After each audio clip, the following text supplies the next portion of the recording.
जय श्री राम सबको। आपको पता है कि जैसे मेरे पास बाइक है रॉयल इनफील्ड की हंटर 350 और मैंने इसका कभी आज तक रिव्यू नहीं किया, इसका कोई रिएक्शन नहीं दिया लोगों को आफ्टर इसको ख़रीदने के बाद। तो आज मेरे भाई हैं जो पीछे हिमांशु जी हैं, उनकी सहायता से हम यहाँ आए हैं और उन्होंने हमें एक जगह दिखाई है पीसफुल सी, जहाँ हम इसका रिव्यू कर पाएँ। तो आपको दिखाते हैं कि ये कितनी चल पड़ी है और कितने किलोमीटर्स पर मैं इसका रिव्यू करना चाहता हूँ। मेरी दरख्वास्त है हिमांशु जी से कि आप पास आएँ थोड़ा और इन्हें दिखाएं कि ये कितना चल पड़ा है। स्पीडोमीटर पे फोकस करें।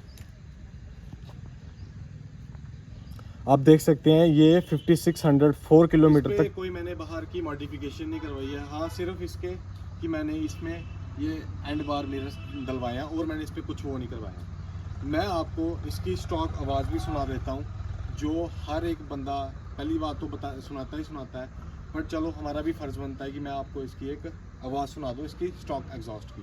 तो हिमांशु जी थोड़ा पास करें एग्जॉस्ट पे।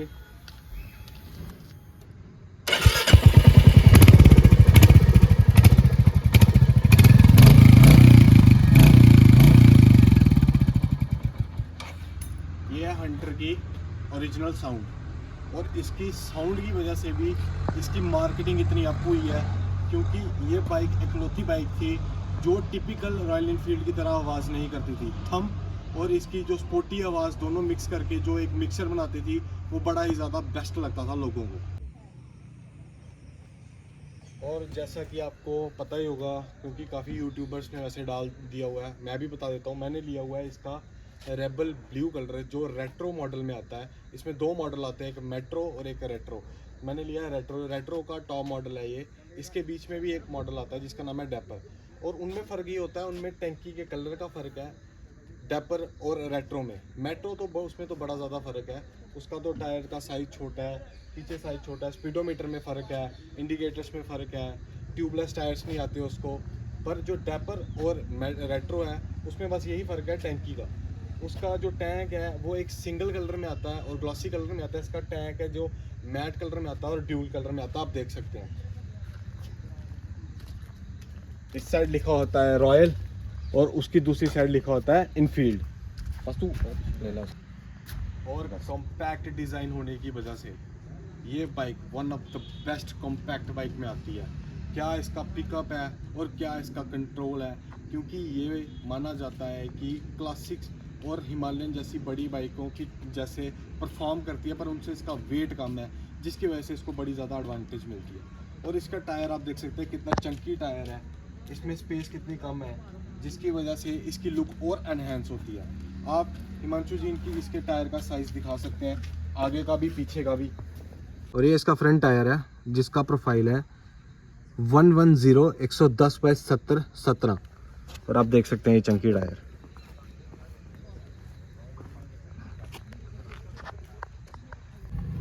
पिछला टायर है इसका 140 70 17,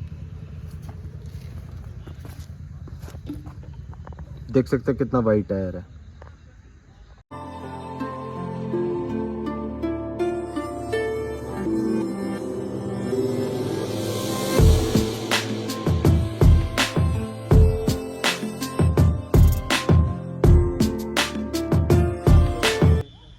पांच एडवांटेज और इसके डिसएडवांटेज, इसके मेरिट्स डीमेरिट्स आपको बताता हूँ सीधे सीधे। पहले स्टार्ट करते हैं पॉजिटिव से, क्योंकि हम पॉजिटिव बंदे हैं, पॉजिटिविटी हमें ज़्यादा पसंद है। वो इस बाइक का सबसे बड़ी चीज़ है परफॉर्मेंस में ये कभी लैग नहीं करती।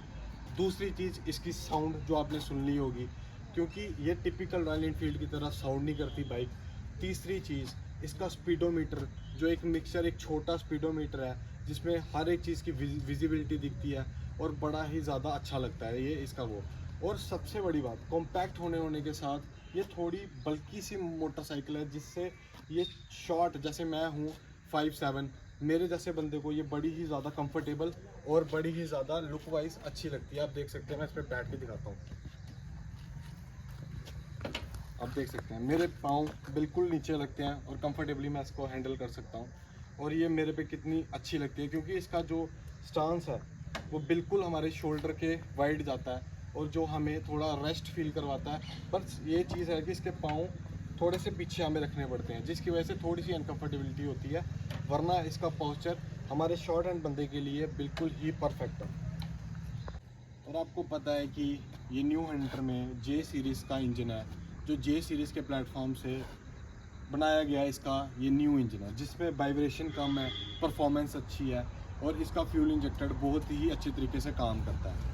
और बाकी इसकी लाइट अगली और पिछली आती है एलईडीज़ में, और इसके जो साइड वाले हैं वो हेलोजन है, वो आपको एसेसरीज़ में मिलेगा। ये रॉयल एनफील्ड ने बड़ा काम ख़राब किया हुआ है कि जो इसकी एसेसरीज़ में ऐड कर दी हैं चीज़ें जो बाइक के साथ आती थी।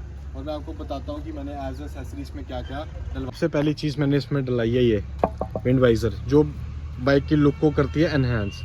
और फिर मैंने इसमें डलवाया हुआ है ये लेग गार्ड, जिसे बोलते हैं इंजन गार्ड, लेग गार्ड, और ये पूरी बाइक को सेव करता है। ये भी आजकल नहीं आता है इसके साथ, डलाया मैंने ओरिजिनल है, आप देख सकते हैं रॉयल एनफील्ड का ओरिजिनल है। और एक इसके साथ बड़ी ही ज़रूरी चीज़ है जो है इसका इंजन गार्ड।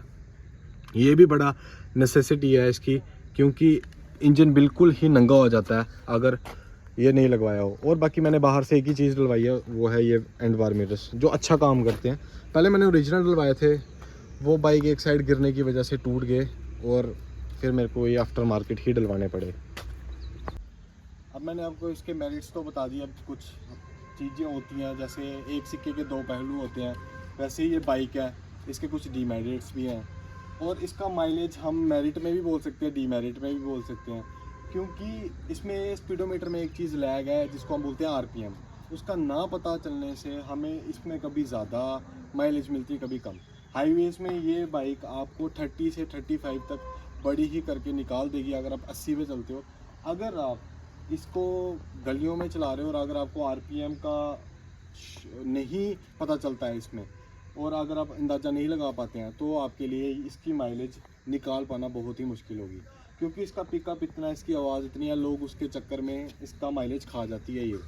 और इसका माइलेज आपको लग रहा होगा कि मैं कपड़े चेंज करके आ गया, पर नहीं, ये जैकेट डाली है क्योंकि आपको पता है शाम हो रही है और इसकी वजह से थोड़ी ठंड का माहौल बढ़ रहा है, इसलिए मैंने ये पहन लिया। और हाँ, इसके डीमेरिट्स पे मैं बात कर रहा था। पहली बात तो इसकी माइलेज है, वो डीमेरिट है, वो आरपीएम ना पता करने से है। कई बार ये अच्छी माइलेज देता है, कई बार ये इतना ही नीचे चला जाता है कि आपको पता ही नहीं चलेगा कि इसका क्या हिसाब किताब है। और इसका जो मैं आपको बताता हूँ, टैंक का जो इसमें मीटर आता है रिजर्व का और पेट्रोल का जो दिखाता है इंडिकेशन, वो हमेशा आधी टैंकी से ऊपर होगी आपकी तो सही दिखाएगा, उससे कम होगी तो बड़ा ही गलत दिखाएगा। बाइक खड़ी रहेगी, 3 डंडों पे आएगा, 2 किलोमीटर चलाओगे रिजर्व लगा देगा, जिससे ये इसका बहुत बड़ा डीमेरिट है। दूसरी चीज़, इसके टायर हैं, ये भी 17 है और ये भी 17 है, जिसकी वजह से ये थोड़ा आगे होके चलाना पड़ता है, और इसका दूर जाने पे थोड़ी सी बैक पेन स्टार्ट हो जाती है। उसी के साथ अनकम्फर्टेबल में आती है इसकी सीट इसकी पिलियन के लिए तो ठीक है, बट आगे से नैरो होने के कारण बड़ी ही ज़्यादा स्टिफ और बड़ी ही ज़्यादा सख्त है, जिससे हमारे बट्स में थोड़ी दूर जाके दर्द स्टार्ट होना अनिवार्य है। और सबसे बड़ी चीज़ इसके शॉकर, ऐसा लगता है कि ये शॉकर सिर्फ नाम है, बट इनका जो काम है वो थोड़ा ज़ीरो है। बट बेशक टर्न्स पे और मोड़ों पे ये बड़ा आपका सपोर्ट करते हैं, बट फिर भी ये इतने स्टिफ हैं कि आपको हर छोटा सा छोटा गड्ढा और हर छोटा सा छोटा कंकर भी महसूस करवाएगा ये बाइक। और अभी जो इसके डीमेरिट्स इतने हैं नहीं। आज एक डीमेरिट इसका ये है कि अगर जब तक आपकी सर्विस नहीं होगी फर्स्ट, ये हीट बड़ी करता है, और सेकंड सर्विस पे थोड़ी कम हीट करता है। बट अब आजकल एक रॉयल एनफील्ड का एक रूल आया नहीं है कि जिसकी वजह से वो अपना इंजन ऑयल चेंज नहीं करते हैं सेकंड सर्विस में, जिसके कारण वो हीटिंग इशू थोड़ा बरकरार रहता है। और इनका मानना है कि 3 से 4 सर्विस करवाओ, फिर इसका हीटिंग इशू कम होगा, क्योंकि इसमें लिक्विड कूल नहीं आता, ये एयर कूल इंजन है। 2,30,000 रुपये की बाइक में आपको लिक्विड कूल आज नहीं मिलता है, ये एक डीमेरिट है। कुछ आपको सहना भी पड़ता है कुछ पाने के लिए। और सबसे बड़ी चीज़ ये भी है कि इसका जो सीट का लेंथ है वो थोड़ा कम है, और जो इन्होंने टूरिंग सीट दी होती है उसका ये 6,000 रुपये अलग से चार्ज करते हैं, वो भी एक बात गलत है। और दूसरी चीज़, इसका जैसे आप इंजन गार्ड आप देख सकते हो, ये कितना नीचे आ जाता है। इसकी आगे ही 200 mm की तो ग्राउंड क्लियरेंस है, और इसमें और खाने वाला इसका जो इंजन का गार्ड आता है वो इसकी और वो ग्राउंड क्लियरेंस खा लेता है, जिसकी वजह से और नुकसान हमें झेलना पड़ता है। थोड़ी सी भी स्पीड में अगर आपके पीछे पिलियन है तो फिर बंदे की ये बाइक नीचे लगना बड़ी ही मुश्किल से आप बचा सकते हो, लगती है नीचे।